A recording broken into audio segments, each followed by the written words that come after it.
पर। बच्चों मैं हूं अमन सर और लाइव हूं एक्स्ट्रा स्कोर कोचिंग पूर्णिया से।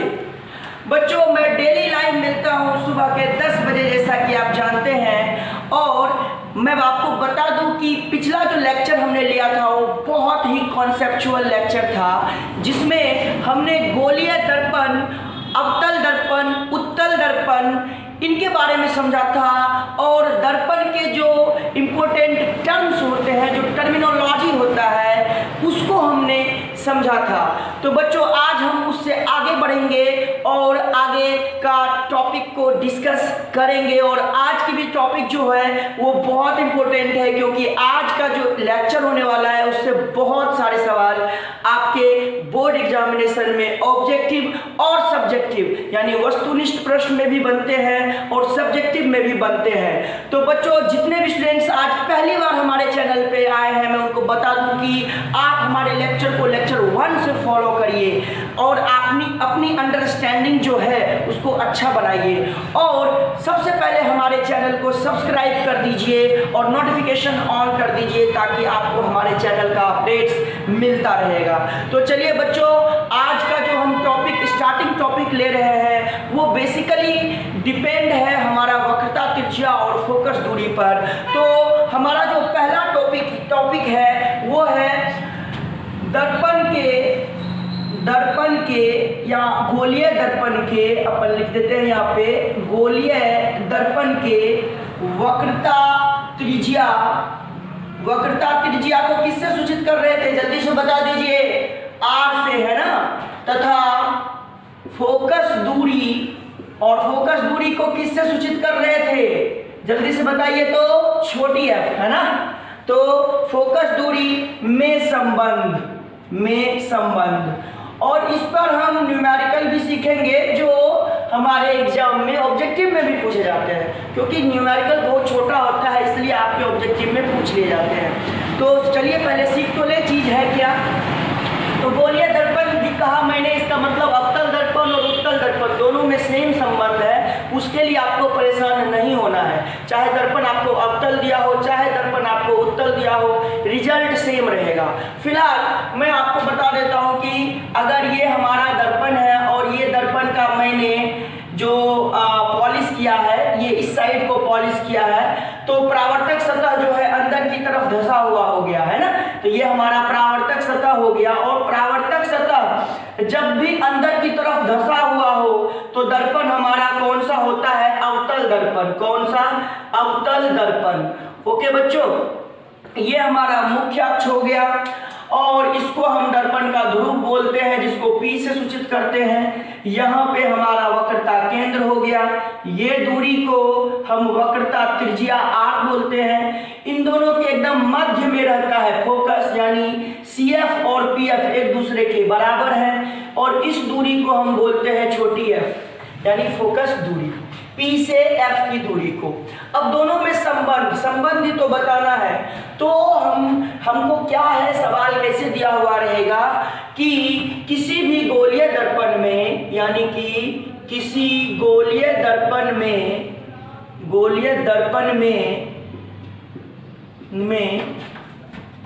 इसकी वक्रता त्रिज्या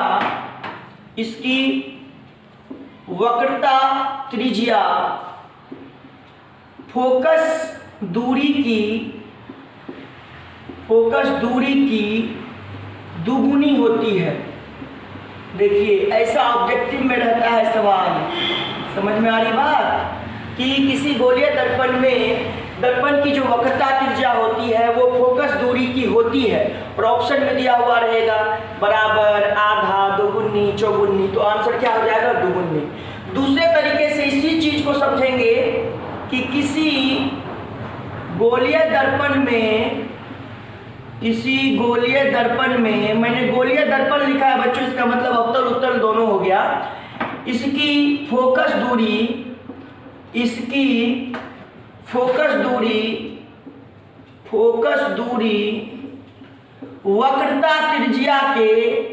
वक्रता त्रिज्या के आधी होती है।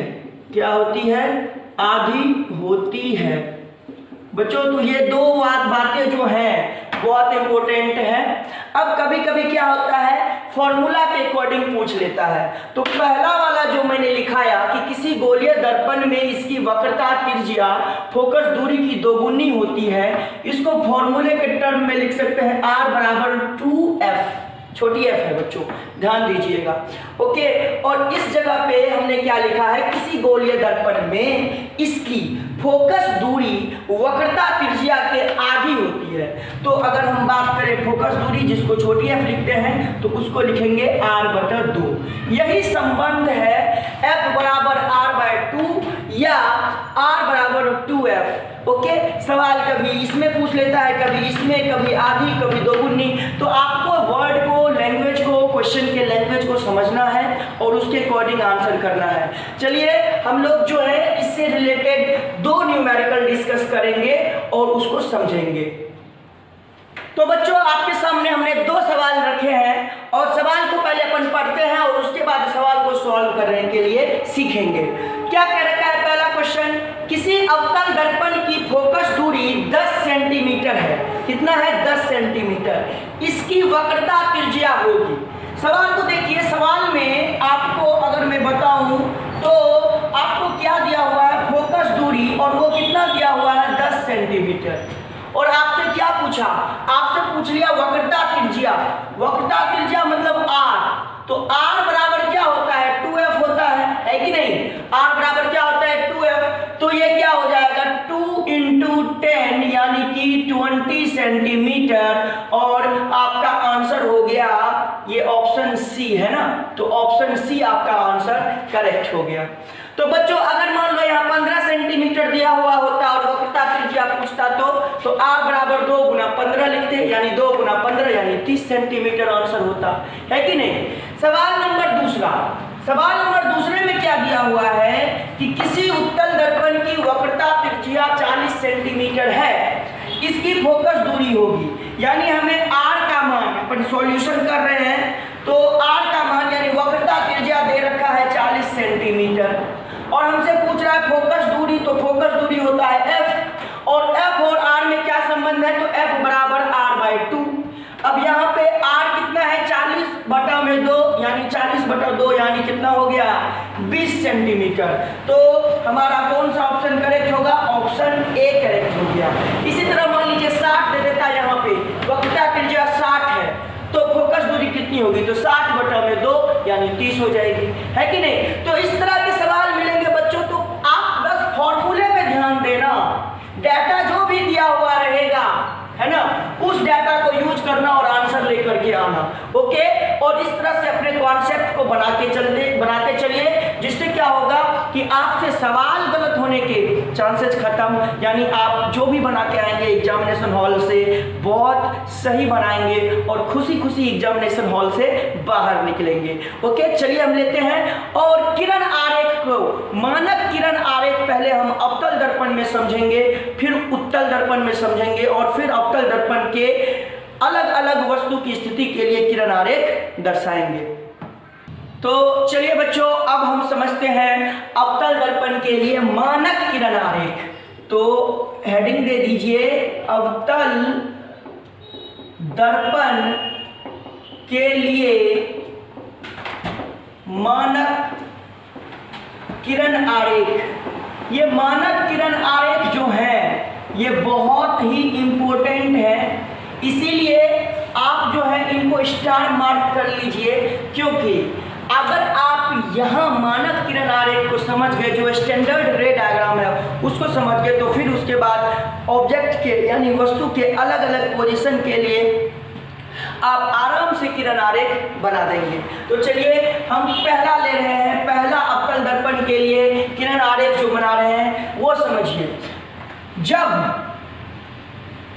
जब कोई भी प्रकाश की किरण दर्पण के मुख्य अक्ष के समांतर हो, तो पहले मैंने बता दूं कि अवतल दर्पण है तो जो भी दर्पण अभी मैं बनाऊंगा सभी अवतल बनाऊंगा, उत्तल एक भी नहीं बनाऊंगा, क्योंकि मैंने अब क्लियर कर दिया कि मैं अवतल दर्पण के लिए बना रहा हूं। ओके, तो ये हमारा दर्पण अवतल दर्पण हो गया और ये हमारा अक्ष हो गया जिसको हम लोग मुख्य अक्ष या प्रधान अक्ष कहते हैं। ओके, इसको हम लोग दर्पण का ध्रुव कहते हैं।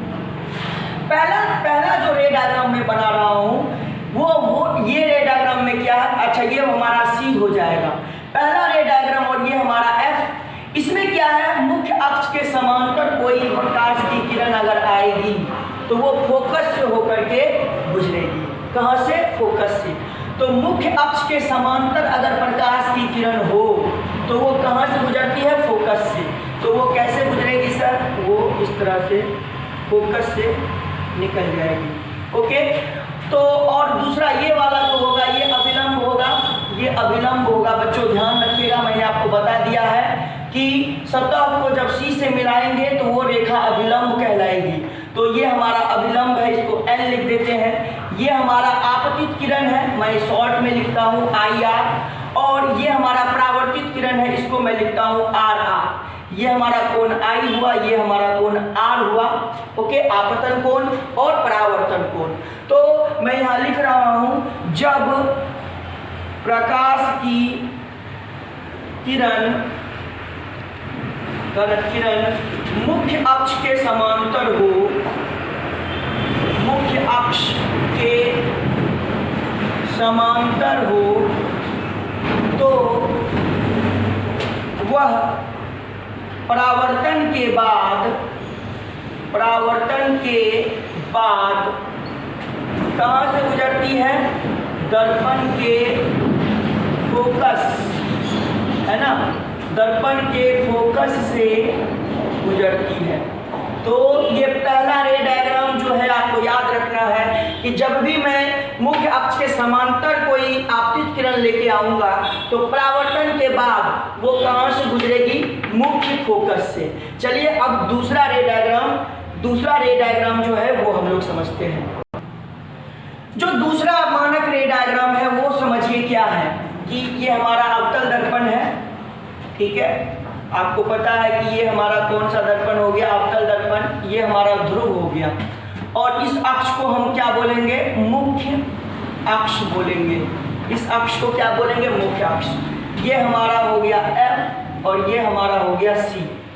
अब अगर प्रकाश की किरण दर्पण के वक्रता केंद्र से गुजर रही हो, यानी आपतित हो रही हो वक्रता केंद्र से, तो वापस उसी पथ पे लौट जाएगी।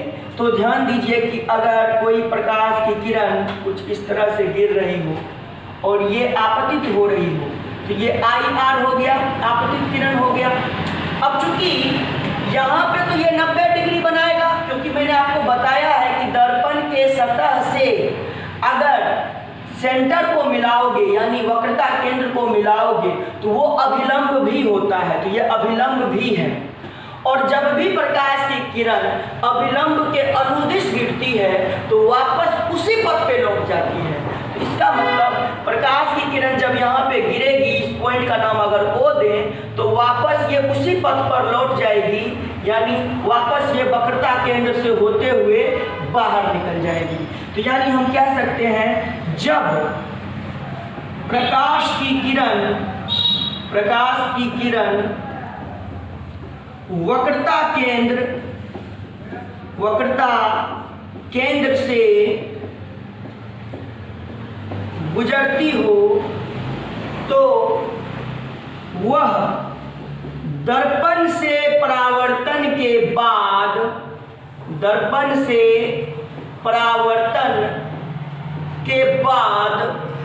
वापस उसी पथ पर लौट जाती है।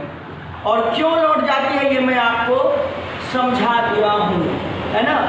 तो ये दूसरा हमारा स्टैंडर्ड रे डायग्राम यानी मानक रे डायग्राम हुआ कि अगर कोई प्रकाश की किरण वक्रता केंद्र से होकर आपतित होगी दर्पण के परावर्तक सतह पर, तो चूंकि वो अभिलंब के अनुदिश आपतित हुई है, तो दर्पण से टकराने के बाद वापस उसी पथ पर लौट जाएगी। ओके, चलिए समझते हैं तीसरा रे डायग्राम। तीसरा जो हमारा किरण आरेख है उसको चलिए अब हम लोग समझते हैं, है ना। तो फिर से मैं ये अवतल दर्पण ले रहा हूँ। ओके, तो ये हमारा अवतल दर्पण हो गया, और ये हमारा क्या हो गया? ध्रुव, और ये हमारा हो गया मुख्य अक्ष। ठीक है बच्चों। अब इसको हम लोग बोल देते हैं फोकस और इसको बोल देते हैं वक्रता केंद्र।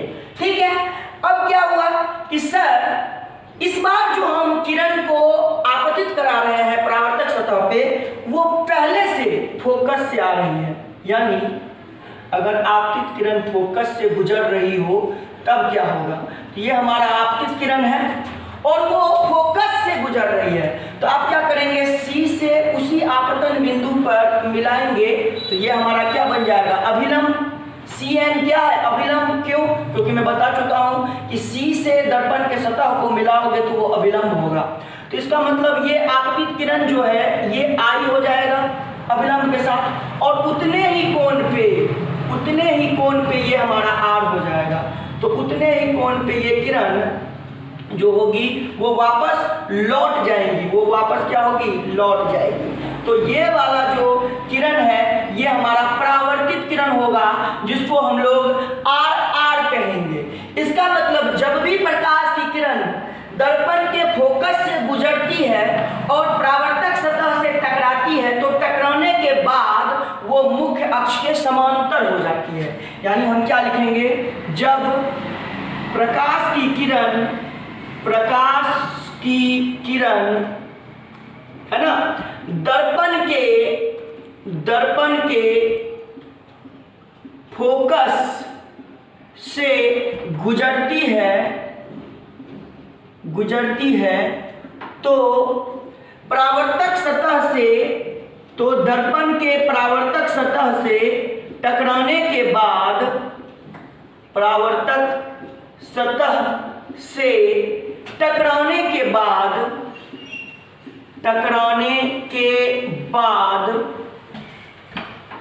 मुख्य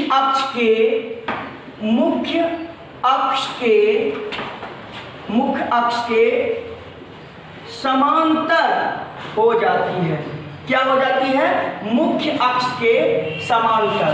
तो ये देखिए ये परावर्तित किरण है, परावर्तित किरण दर्पण के परावर्तक सतह से टकराने के बाद क्या हो गया, मुख्य अक्ष के समांतर हो गया। ये है ना अपना मुख्य अक्ष, और इस अक्ष के समांतर ये निकल गया। चलिए अब हम समझते हैं चौथा और आखिरी मानक किरण आरेख अवतल दर्पण के लिए। चौथा जो है हमारा आखिरी मानक किरण आरेख, इसको चलिए समझते हैं, और ये बहुत ही आसान है। ओके, ये देखिए ये हो गया आपका अवतल दर्पण। ठीक है, ये कौन सा दर्पण, अवतल दर्पण, क्योंकि मैं जो भी किरण आरेख बनाया हूँ सभी अवतल दर्पण के लिए बनाया हूँ। ये इसका ध्रुव हो गया, और इस अक्ष को कौन सा अक्ष बोलेंगे आप, मुख्य अक्ष या प्रधान अक्ष बोलेंगे, है ना। अब ये हो गया आपका फोकस और ये हो गया इसका वक्रता केंद्र। अब हम प्रकाश की किरण को आपतित करा रहे हैं दर्पण के ध्रुव पर। कहाँ पर, दर्पण के ध्रुव पर। तो अब आप समझ रहे होंगे कि इस जगह पे अभिलंब क्या होगा। सर ऑब्वियस सी बात है कि इस आपतन बिंदु पर को सी से मिला लीजिए, तो आप ऐसे ही मिलाएंगे। इसका मतलब ये अभिलंब है, ये इस बार क्या है, अभिलंब है। ये जो आपतन बिंदु है, इस आपतन बिंदु को सी से मिलाएंगे तो ये मिलाने वाली रेखा जो होगी वो अभिलंब होगी। इसका मतलब ये वाला जो कोण है ये आपतन कोण हुआ। कौन सा कोण, आपतन कोण। और आप परावर्तन के नियम से जानते हैं कि आपतन कोण और परावर्तन कोण बराबर होते हैं, है कि नहीं। तो जितना आई उतना ही क्या होगा आपका आर होगा, यानी ये परावर्तन कोण, और ये वाला किरण आपका आर आर यानी कि परावर्तित किरण हो जाएगा। तो चलिए बच्चों, अभी हमने अवतल दर्पण के लिए मानक किरण आरेख को समझा, है ना। अब हम समझेंगे उत्तल दर्पण के लिए मानक किरण आरेख। ओके, और उसके बाद हम आगे बढ़ेंगे वस्तु की स्थिति के लिए। तो चलिए हम लोग अब उत्तल दर्पण के लिए बात करेंगे और मानक किरण आरेख को समझेंगे। तो उसी तरह से हम पहला लेते हैं, उत्तल दर्पण बना रहे हैं बच्चों, ध्यान दीजिए। ये हमारा उत्तल दर्पण है और इसका जो परावर्तक सतह है वो उभरा हुआ है, आप देख सकते हैं परावर्तक सतह उभरा हुआ है। ओके, और इस अक्ष को आप क्या बोलेंगे, इस अक्ष को आप बोलेंगे मुख्य अक्ष। मैं यहाँ लिख देता हूँ मुख्य अक्ष। ठीक है, ये हमारा हो जाएगा वक्रता केंद्र और ये हो जाएगा हमारा F यानी फोकस। अब हम मुख्य अक्ष के समांतर कोई प्रकाश के किरण को दर्पण के परावर्तक सतह पर आपतित करा रहे हैं यानी गिरा रहे हैं। तो आपको पता है कि ये आपतन बिंदु हो गया, तो आपतन बिंदु को सर जब आप C से मिलाओगे तो अभिलंब बन जाएगा। तो क्या बन जाएगा सर? वो अभिलंब बन जाएगा। ये लीजिए सर, अभिलंब बन गया, ये अभिलंब बन चुका है। अब ये आपतित किरण है यानी IR, तो आपतित किरण और अभिलंब के बीच का कोण आपतन कोण, और परावर्तन के नियम से आप जानते हैं कि आपतन कोण और परावर्तन कोण बराबर होते हैं, तो बराबर कर देना है और बात खत्म हो गया कहानी। तो ये लीजिए सर, ये हो गया आपका परावर्तित किरण, और जितना आपका I था उतना ही आपका R है, और इसको मिला दीजिए पीछे जा करके, तो वो फोकस से गुजरती हुई मालूम पड़ती है यानी प्रतीत होती है। ओके, तो यानी जब मुख्य अक्ष के उत्तल दर्पण में जब मुख्य अक्ष के समांतर आ रही प्रकाश की किरण दर्पण के परावर्तक सतह से टकराती है, तो परावर्तन के बाद वह फोकस से गुजरती हुई मालूम पड़ती है। तो क्या लिखेंगे? जब दर्पण के यानी उत्तल दर्पण, ओके ना, दर्पण के मुख्य अक्ष के समांतर आ रही प्रकाश की किरणें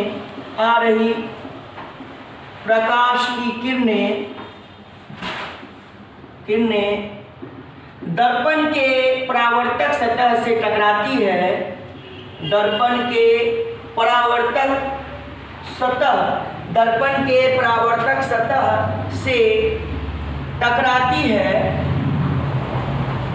तो परावर्तन के बाद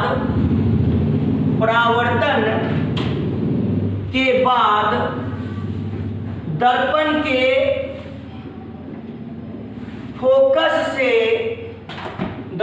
के फोकस से गुजरती हुई प्रतीत होती है।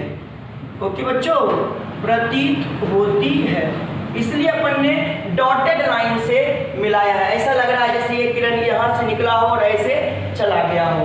ओके, चलिए समझते हैं दूसरा किरण आरेख। तो चलिए अब दूसरा किरण आरेख समझते हैं, और फटाफट आप अपनी कॉपी पे पहले ध्यान दीजिए यहाँ पे, फिर आप वीडियो को पॉज करके है ना अपनी कॉपी पे उतारिए। ओके, तो ये हमारा उत्तल दर्पण है। ओके, और जैसा कि आप जानते हैं ये हमारा मुख्य अक्ष है। ओके, ये हमारा वक्रता केंद्र और ये हमारा फोकस। अच्छा, कई लोग ये समझ रहे होंगे कि सर अवतल दर्पण में इधर बना रहे थे C और F, उत्तल दर्पण में इधर बना रहे हैं C और F। ध्यान दीजिए, ये देखिए, ये सर्कल इधर जाएगा, है कि नहीं? इधर जाएगा ना, इसका सेंटर केंद्र किधर होगा? इधर ही होगा ना, इसलिए मैं इधर बना रहा हूँ। ओके, कंफ्यूज मत होइए, हर चीज जो है आपके समझ में क्लियर होनी चाहिए। ओके, और अगर कहीं भी आपको लग रहा हो कि दिक्कत हुआ तो आप तुरंत कमेंट बॉक्स में कमेंट करके पूछिए कि सर ये चीज समझ में नहीं आया, हम आपको समझा देंगे। ओके, ये हमारा ध्रुव है जिसको हम लोग P बोलते हैं। अब दूसरा किरण आरेख जो हमारा क्या है, वो वक्रता केंद्र के अनुदिश है, यानी ये समझिए कि ये हमारा वक्रता केंद्र से मिलाने वाली रेखा है, और प्रकाश की किरण आ रही है वो ऐसे, ये लीजिए प्रकाश की किरण, ये आपतित किरण हो गई। ओके, अब आप सोचिए कि जब प्रकाश की किरण ऐसे आ रही है तो C से इस पॉइंट को मिलाएंगे, जो हमारा ये आपतन बिंदु है O, तो ये C और O जो है, ये जो रेखा है, ये तो अभिलंब है, और प्रकाश की किरण गिरी कैसे? अभिलंब के अनुदिश। तो आपको पता है जब भी प्रकाश की किरण अभिलंब के अनुदिश गिरेगी तो वो वापस उसी पथ पे लौट जाएगी। तो कैसे लौटेगी सर? इसी पथ पे वापस लौट जाएगी। ठीक है, तो ये चीज मैं पहले भी समझा चुका हूँ, आपको लिखा चुका हूँ। मेरे ख्याल से रे डायग्राम ही इंपॉर्टेंट है, रे डायग्राम को ध्यान रखिए और डायग्राम सही से अपने कॉपी पे ड्रॉ करिए ताकि आपका अंडरस्टैंडिंग जो हो वो अच्छा हो। इसके बाद हम लोग बात करेंगे तीसरा मानक किरण आरेख। तीसरा जो हमारा किरण आरेख है उसको समझते हैं। तो फिर से मैं ये उत्तल दर्पण बना दिया आपके लिए, ये हमारा उत्तल दर्पण है। ठीक है बच्चों, ये हमारा फोकस और ये हमारा वक्रता केंद्र। ये ध्रुव और ये हमारा मुख्य अक्ष है ना, जिसको हम लोग प्रधान अक्ष भी बोलते हैं और इंग्लिश में प्रिंसिपल एक्सिस बोलते हैं। अब ध्यान से देखिए, अगर कोई प्रकाश की किरण फोकस के तरफ आ रही हो, दर्पण के फोकस के तरफ, यानी ये हमारा आपतित किरण है, तो आप क्या करेंगे, फटाक से इस आपतन बिंदु O को मिला देंगे, किससे, C से मिला दिए। इसका मतलब ये क्या हो जाएगा सर, ये अभिलंब हो जाएगा। क्या हो जाएगा, अभिलंब। ये जो डॉटेड लाइन है ये वाला, ये क्या हो जाएगा, अभिलंब। इसका मतलब ये वाला जो कोण है ये आपतन कोण हो गया। और आप जानते हैं कि आपतन कोण और परावर्तन कोण बराबर होते हैं। तब ये वाली जो किरण है ये कैसे लौटेगी, ऐसे। तो ये हमारा परावर्तित किरण हो गया और ये वाला जो कोण है ये हमारा R हो जाएगा। और हम जानते हैं कि एंगल I एंगल R के बराबर होता है परावर्तन के नियम से। यानी हमने क्या समझा कि अगर आपतित किरण मुख्य फोकस के तरफ हो, है ना, तो दर्पण के परावर्तक सतह से टकराने के बाद क्या हो जाएगी, वो मुख्य अक्ष के समांतर हो जाएगी। ओके, चलिए चौथा और आखिरी को समझते हैं। तो मैं अब लास्ट डायग्राम बता रहा हूं और यहाँ पे अपने वीडियो को मैं क्लोज भी करूंगा। ओके, समय बहुत कम है, तो बच्चों ध्यान दे दीजिए इधर। और ये हमारा जो पॉइंट है ये 4th पॉइंट है, और इस 4th पॉइंट को अपन समझेंगे तो दर्पण फिर से हमारा उत्तल ही रहेगा। तो ये हमारा उत्तल दर्पण है और ये इसका ध्रुव है। और जैसा कि आप जानते हैं कि ये इसका मुख्य फोकस है, सॉरी मुख्य अक्ष है। क्या है, मुख्य अक्ष या प्रधान अक्ष है। ये इसका फोकस हो गया और यहाँ पे इसका वक्रता केंद्र हो गया। अब ये वाला जो सतह है इधर से परावर्तक सतह हो गया। अब जो हम प्रकाश की किरण ला रहे हैं वो दर्पण के ध्रुव पर आपतित हो रही है। कहाँ, दर्पण के ध्रुव पर। तो ये हमारा इंसिडेंट रे यानी आपतित किरण हो गया। अब जब भी ये किरण यहाँ पे गिरी तो हमारा ध्रुव ही आपतन बिंदु हो गया। जो ध्रुव है वो कौन सा बिंदु हो गया, आपतन बिंदु। अब C से P को मिला दीजिए तो सर ये अभिलंब हो गया। ये क्या हो गया, अभिलंब, है ना। तो सर ये वाला अभिलंब हो गया। तो इसका मतलब ये वाला जो कोण है ये तो आपतन कोण हो गया, जिसको हम लोग I लिखते हैं। और फिर परावर्तन का नियम लगा दीजिए, आपतन कोण बराबर परावर्तन कोण। तो एंगल I और एंगल R एक दूसरे के क्या होंगे, बराबर होंगे परावर्तन के नियम से। इसका मतलब जो एंगल R होगा अभिलंब के साथ वो इस तरह से होगा और ये वाला कोण एंगल R हो जाएगा। और दोनों कोण हमारा बराबर है। और ये वाला जो किरण है ये किरण परावर्तित किरण है। ओके, तो आपतित किरण, ये परावर्तित किरण, ये आपतन कोण, ये परावर्तन कोण। तो हमने मानक किरण आरेख को बारीकियों से समझा है। अब आप सोच रहे होंगे कि इन किरण का क्या यूज है। तो बच्चों जब हम वस्तु की अलग अलग स्थिति के लिए किरण आरेख बनाएंगे तो जैसा कि हमने आपको बताया है कि प्रतिबिंब अगर आपको चाहिए तो कम से कम 2 परावर्तित किरण होने चाहिए और 2 परावर्तित किरण के लिए 2 आपतित किरण भी होने चाहिए। तो 2 आपतित किरण इन्हीं 4 मानक किरण आरेखों में से हम चुनेंगे और उसके अकॉर्डिंग वस्तु से उन आपतित किरण को निकाल करके उससे जो परावर्तित किरण बनेंगी उस परावर्तित किरण का हम लोकेशन फाइंड करेंगे कि किस जगह पे वो एक दूसरे को काट रही है या काटती हुई प्रतीत हो रही है।